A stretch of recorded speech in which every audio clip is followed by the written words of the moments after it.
మన ప్రియ ప్రభును ప్రియ రక్షకుడైనటువంటి యేసుక్రీస్తు నామములో తిరిగి మరొక దిన సాయంత్రకాల సమయం ముందు గ్రంథ ధ్యానాలలో పాల్గొనడానికి ప్రభు సహాయం చేశారు. మనము ప్రతిరోజు సాయంత్రకాలం మందు కీర్తనలను మనం ధ్యానం చేస్తున్నాం. ఆ క్రమంలో మనము 1 నుంచి 3 వరకు ఉన్నటువంటి కీర్తనను ముగించుకొని 4వ కీర్తనలోకి మనం రావటం జరిగింది. 4వ కీర్తనలో కూడా 3 చరణాలను ధ్యానం చేసుకున్నాం. 4వ చరణం కూడా ఈరోజు ధ్యానం చేయటానికి ప్రభువారు మనకు మంచి అవకాశాన్ని కల్పించారు. ఈ సమయంలో దేవుని వాక్యాన్ని మనము చదువుకొని వాక్యాన్ని మనము ప్రార్థనాపూర్వకంగా మనం ధ్యానం చేద్దాం. ఈ సమయంలో కీర్తన 4వ కీర్తన 4వ చరణంలో భయము నొంది పాపము చేయకుడి, మీ పడకల మీద నుండగా మీ హృదయాలలో ధ్యానము చేసుకొని ఊరకుండుడి. పరిశుద్ధుడా, మహోన్నతుడా, సర్వోన్నతుడా, సర్వశక్తిమంతుడా, సర్వజ్ఞాని, ఈ సమయంలో తండ్రి మేము మీ మాటలు ధ్యానం చేస్తూ ఉన్నాం. మాకు మీరు సహాయం చేయండి. మీ మాటలు మాకు వివరించి బోధించమని యేసుక్రీస్తు నామములో అడిగి వేడుకుంటున్నాము తండ్రి, ఆమేన్. ప్రియమైన దేవుని బిడ్డలారా, ఈ సమయంలో ఈ యొక్క మాటలలో ఉన్నటువంటి అర్థాలు ఏమిటో అనేది మనం చూసినట్లయితే, భయము నుండి పాపము చేయకుడి. పాపము చేయకుండా జాగ్రత్త కలిగి ఉండాలి అంటే అతనిలో భయము ఉన్నప్పుడు ఎప్పుడు కూడా పొరపాటు చేయటానికి కానీ పొరపాట్లు జరగటం కానీ అనేది జరగదు. కనుక ఎప్పుడు కూడా దేవుని ఎదుట భయము కలిగి భయభక్తులతో నిత్యము భయపడుతూ ఉన్నప్పుడు అన్ని విషయాల్లో కూడా జాగ్రత్త కలిగినటువంటి వారుగా ఉంటాం.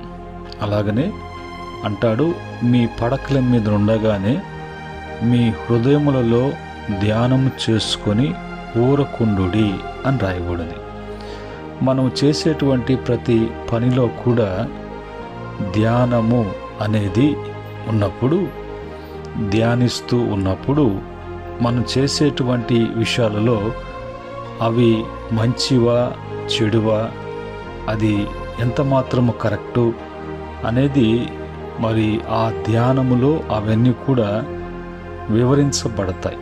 కనుక మీ పడకల మీదకి వెళ్ళినప్పుడు మీ పడకల మీద ఉండగానే మీకు అవి మీరు ధ్యానించి చేస్తున్నటువంటి ఆలోచన, ఆ దినము చేయబోతున్నటువంటి పనులేంటో ధ్యానపూర్వకంగా చేసినప్పుడు ఎప్పుడు ఎక్కడ ఏ విధంగా చేయాలో, ఎలాంటి నిర్ణయాలు తీసుకుంటే బాగుంటుందో అనేది మనకు అర్థమవుతుంది. ఈ క్రమంలో ఈరోజు మన జీవితాల్లో కూడా ధ్యానము లేకుండా ఏది కూడా మనము చేయకూడదు.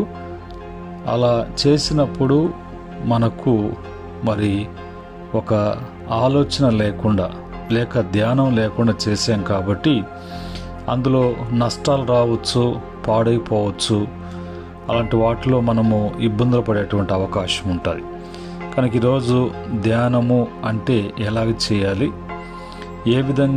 ఏ విధమైనటువంటి ధ్యానము మనకు ఉండాలి, అసలు ధ్యానము అంటే దానికి ఇంకా తెలుగులో నుంచి ఇంకా అర్థాలు ఏమైనా వస్తాయా అని చూసినప్పుడు, ధ్యానమును గురించి చూసినప్పుడు మనసును ఒక విషయంపై కేంద్రీకరించుట ధ్యానము అని అంటారు.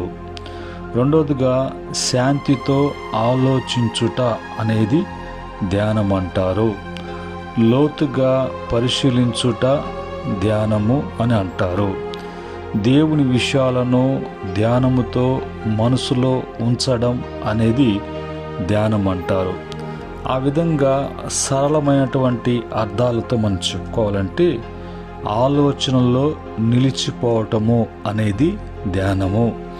మనసును ఏకాగ్రత చేయటం అనేది ధ్యానం. ధ్యానములో ఇన్ని పదజాలాలు, ఇన్ని విధాలైనటువంటి అర్థాలు మనకు తెలిసి ఉన్నప్పుడు మనము ధ్యానం గురించినటువంటి అవగాహన మనకు కలుగుతుంది. అందుని బట్టి మనం ఏది ధ్యానం చేయాలి, ఎలాగా ధ్యానం చేయాలి, ఎలాగా బైబిల్లో భక్తులు ధ్యానం చేశారు, మనం కూడా అలాంటి ధ్యానాల్లో ఉన్నప్పుడు దైవికంగా మనకు లభించేటువంటివి, దైవిక ధ్యానం వలన మనకు కలిగేటువంటి మేలేంటో దేవుని వాక్యం నుంచి మనం చూద్దాం. మొదటగా యోబు గ్రంథము 12వ అధ్యాయము 8వ వచనములో, భూమిని గురించి ధ్యానించిన ఎడల అది నీకు బోధించును, సముద్రములోని చేపలు నీకు దానిని వివరించును అని రాయబడింది. కనుక ఇప్పుడు ధ్యానములో దేని విషయంలో ధ్యానం చేస్తున్నావో ఆ విషయములో, ఆ ధ్యానం చేసేటటువంటి విషయములో లోతు, మరి లోటుపాట్లు, లోతు, ఎత్తు, వెడల్పు అవి మనకి అవగాహనలోకి వస్తాయి. దాన్ని బట్టి అది భూమైనా, సముద్రమైనా, ఆకాశమైనా, అది ఒకవేళ మనుషులైనా, అది ఒకవేళ మరి పంటలైనా, వ్యాపారాలైనా, జాబ్ అయినా, చదువైనా, వాటి గురించినటువంటి ఒక అవగాహనలోకి వచ్చినప్పుడు దాన్ని బట్టి దాని యొక్క విషయాలు మనకు పూర్తిగా మనకి తెలియచేయబడతాయి.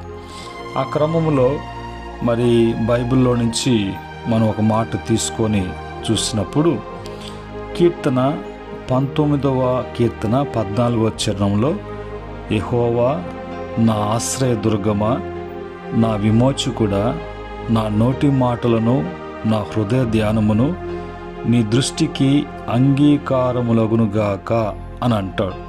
అంటే ఇక్కడ భక్తుడు చేసేటువంటి విషయాలు, ఒకవేళ అతను ఆ విధంగా అంటున్నాడంటే, నా హృదయ ధ్యానము నీ దృష్టికి అంగీకారం అంటే చెడు విషయాలలో, చెడు మరి తలంపులలో, చెడు కార్యక్రమాలలో వేటి మీద దృష్టించలేదు, కానీ అతని దృష్టి అంతా కూడా దేవుని వాక్యము, దేవుని ధర్మశాస్త్రము, దేవుని యొక్క ఆజ్ఞలు, దేవుని యొక్క కట్టడలు, వాటిలో ధ్యానం ఉంచినప్పుడు ఆ ధ్యానాన్ని బట్టి ఆయన ఎవరిని ఆశ్రయించాలో, ఎవరు విమోచకుడో, ఆయన ముందు మన మాటలు ఏ విధంగా ఉండాలో, ఆయన దృష్టిలో నేను మంచివాడిగా ఉండటానికి మంచి విషయాలను ధ్యానం చేస్తూ, చెడు విషయాలను దూరపరుస్తూ, తన హృదయంలో మంచికే స్థానమిచ్చేటువంటి మరి వ్యక్తిగా కనిపించినట్లుగా అక్కడ దేవుని ఎదుట ఆ యొక్క కీర్తనను అతను రాస్తాడు. మరి ధ్యానం చేసేటప్పుడు దానికి ఒక టైము అని ఉంటుందా? ధ్యానం అంటే అన్ని పక్కన పడేసి మరి కూర్చొని దాని మీదే ఉండాలా అన్నట్టుగా చూసినప్పుడు 55వ కీర్తన 17వ చరణంలో, సాయంకాలమున, ఉదయమున, మధ్యాహ్నమున నేను ధ్యానించుచు మొరపెట్టుకుందును, ఆయన నా ప్రార్థన ఆలకించును. అంటే అతనికి మరి ఏ విషయాలు ఎప్పుడు ధ్యానం చేయాలి, మరి ఏ సమయాల్లో ఏ విషయాలను ధ్యానం చేస్తూ ధ్యానపూర్వకంగా చేయాలి అనేది అతనికి మరి తెలుసుకున్నాడు. కాబట్టి అతనికి అర్థమైంది. కాబట్టి ఉదయం పూట, మరి సాయంత్రం పూట, మరి ఆయన మధ్యాహ్నం పూట ఏ విధంగా ధ్యానం చేయాలి, ధ్యానం చేస్తూ ప్రభుకి ఏ విధంగా మొరపెట్టాలి అనేది అతను మరి అవగాహనతో చేస్తున్నాడు. కాబట్టి ఇప్పుడు అతని యొక్క ప్రార్థన లేదంటే అతని యొక్క మొర ప్రభు అంగీకరించినట్లుగా. ధ్యానం చేయటం అంటే అది పెద్ద విద్యగా, దాని మీద ఏదో సాహసాలు చేయాలి, దానికి ఏదేదో కండిషన్స్ అనేది కాదు. కానీ ఈ ధ్యానము అనే దాని గురించి భక్తుడు అంటాడు 63వ కీర్తన 4-5 చరణాలలో, నా మనసు మీద నిన్ను జ్ఞాపకము చేసుకొని రాత్రి జాముల యందు నిన్ను ధ్యానించినప్పుడు క్రొవ్వు మెదడు నాకు దొరికినట్లుగా నా ప్రాణము తృప్తి పొందుచున్నది. ఉత్సహించు పెదవులతో నా నోరు నిన్ను గూర్చి గానము చేయుచున్నది. ఇక్కడ అతను ఇష్టంగా చేస్తున్నాడు కానీ కష్టంగా అతను చేయట్లేదు. అదొక మరి ఆజ్ఞ అన్నట్టుగా కాకుండా తన జీవితంలో అతను మరి తృప్తి కలిగి ఉండటానికి మరి ఎలాంటి అతనికి ఆవేదన అనేటువంటివి అనుమానాలు అన్నట్టుగా వాటి విషయంలో అతను ఒక క్లారిటీ అనేది అతను కలిగి ఉండటానికి ప్రతిది కూడా ఆశతో ఆసక్తితో ప్రభు యొక్క మరి ఒక ఏకాగ్రత అయినటువంటి వాతావరణాన్ని క్రియేట్ చేసుకొని ఆ వాతావరణంలో చేస్తూ ఉన్నప్పుడు రుచి కలిగినటువంటి వాటిని ఎంతో ఆసక్తిగా స్వీకరిస్తారో అలాగా దేవుని గూర్చినటువంటి ధ్యానంలో అతనికి ఆ విధంగా ఉన్నట్లుగా అలాగ తృప్తి పొందినటువంటి ఆ తృప్తిలో కలిగేటువంటి ఉత్సాహాన్ని బట్టి ఇప్పుడు అతని నోరు మరి గమ్ముగా ఉండటం లేదు. అది ధ్యానపూర్వకంగా గానపూర్వకంగా మరి అతను ప్రభువును మహింపరుస్తున్నట్లుగా అక్కడ మాటలు మనం చూస్తున్నాం. అలాగనే మరి భక్తుడు తన జీవితంలో అన్నీ ఉన్నా కూడా ప్రభు ఒక కొరతగా ప్రభుని అడుగుతున్నట్లుగా ఈ యొక్క 27వ కీర్తన 4వ చరణంలో కనబడుతుంది. యెహోవా యొద్దకు వరం అడిగి తిని దాన్ని వెదుకుచున్నాను, యెహోవా ప్రసన్నతను చూచుటకును ఆయన ఆలయంలో ధ్యానించుటకును నా జీవిత కాలమంతా నేను యెహోవా మందిరములో నివసింపగోరుచున్నాను. అతను ఉదయం లేచిన కాడి నుంచి పడుకోబోయేంత వరకు ప్రతి పనిలో ప్రతి కార్యములో అతను దేవుని సన్నిధానములో ధ్యానము అనేది విడిచిపెట్టేవాడు కాదు.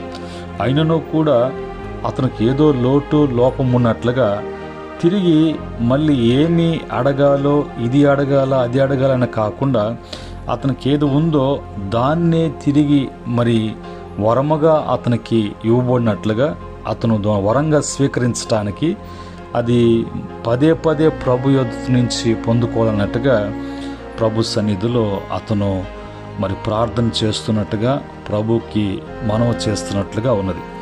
ఈ క్రమంలో ధ్యానము అనేది ఎవరిలో ఉంటుందో దైవ ధ్యానములో ఉన్నటువంటి బిడ్డలకు కలిగేటువంటి ప్రయోజనాలు.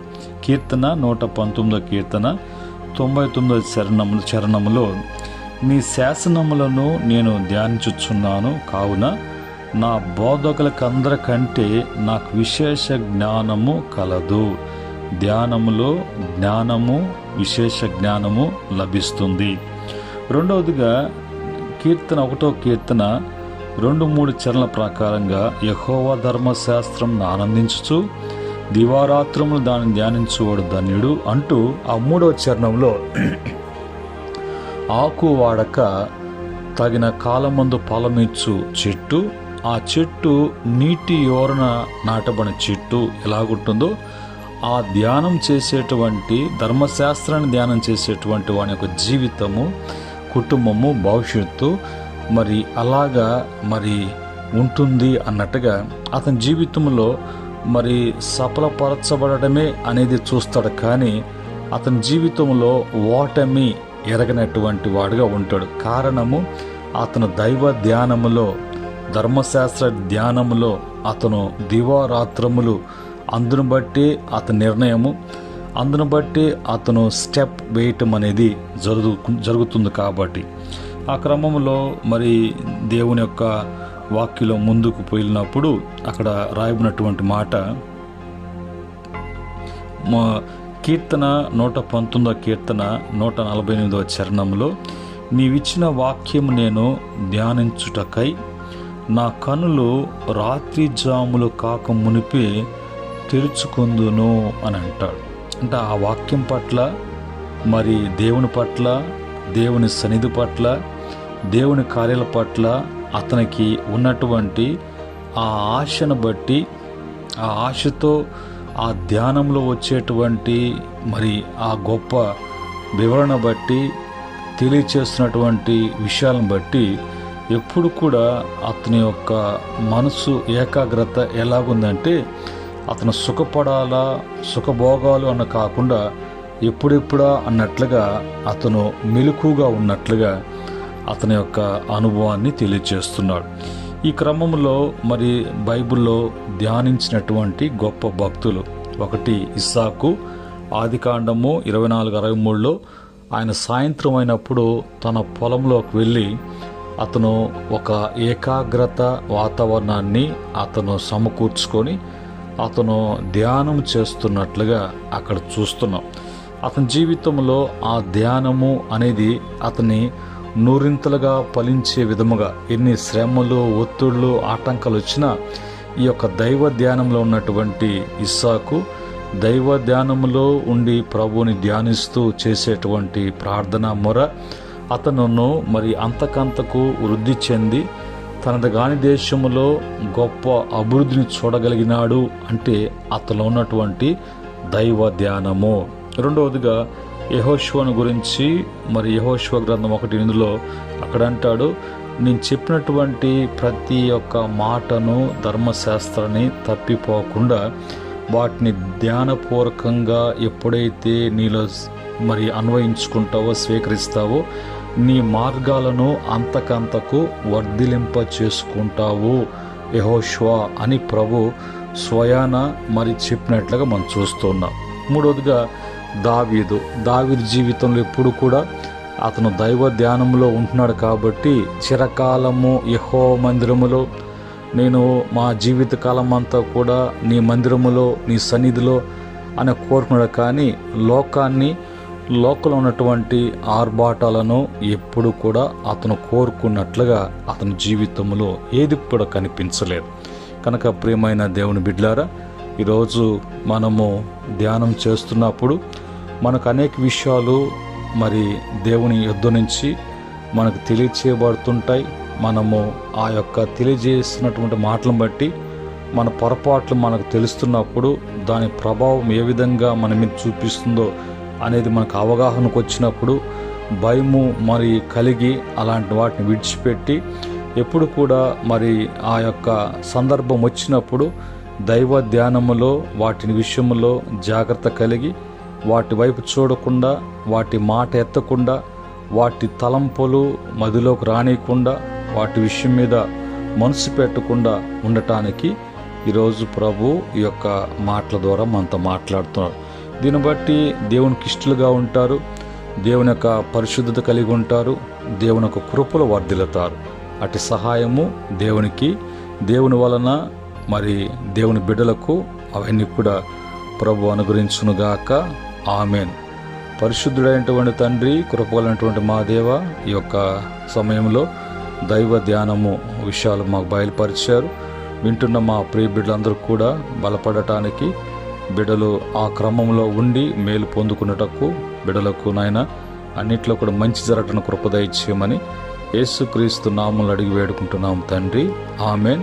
పరమ తండ్రి ప్రేమ, కుమారుని కృప, పరిశుద్ధాత్మక సహవాసం వింటున్న బిడ్డలకును సకల పరిశుద్ధులకును ఆయన దాసులకును సదా తోడే నడిపించునుగాక. ఆమెన్.